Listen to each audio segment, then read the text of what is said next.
আসসালামু আলাইকুম everyone, welcome to my another new video. আশা করি সবাই কেমন আছেন। আমি আল্লাহর রহমতে অনেক ভালো আছি। নিউ একটা ব্লগ নিয়ে হাজির হয়েছি। ব্লগটা আমি সকাল থেকে স্টার্ট করছি।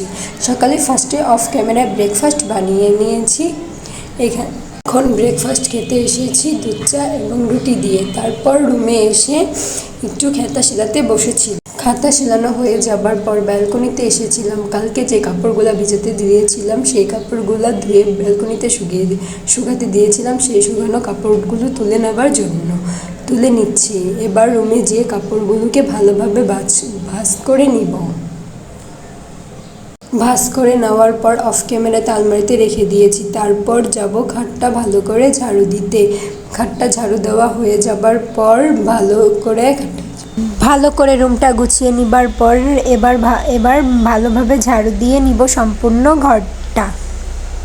তারপর রান্নাঘরে এসে দুপুরে রান্না কমপ্লিট করার জন্য সব সবজিগুলো ভালোভাবে কেটে নিব।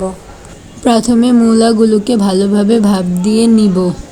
তারপর মূলার সাথে যে মাছগুলো দেব সেই মাছগুলো ভালোভাবে মাছে লবণ হলুদ মরিচ দিয়ে ভালোভাবে মাখিয়ে নিবার পর ভালোভাবে তেল গরম করে ভালোভাবে মাছগুলো ভেজে নিব ভালো করে। অপর চুলায় রান্না করার জন্য কড়াই দিয়ে তাতে তেল দিয়ে পেঁয়াজ মরিচ ভালোভাবে ভেজে নিব। তারপর লবণ দিয়ে হলুদ মরিচ দিয়ে ভালোভাবে তরকারির জন্য কষিয়ে নিব। কষানো শেষ হবার পর মূলাগুলো দিয়ে আবারও ভালোভাবে কষিয়ে নিব।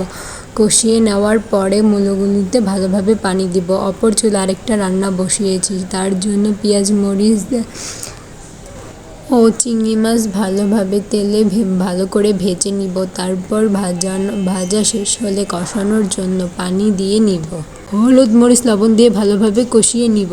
অপর চুলায় যে মূলোর তরকারি বসিয়েছিলাম তাতে পানি দেবার পর উতলানোর পর ভালোভাবে মাছগুলো দিয়ে নিব। তরকারিটা ভালোভাবে ফুটে যাওয়ার পর এখন নামিয়ে নিব।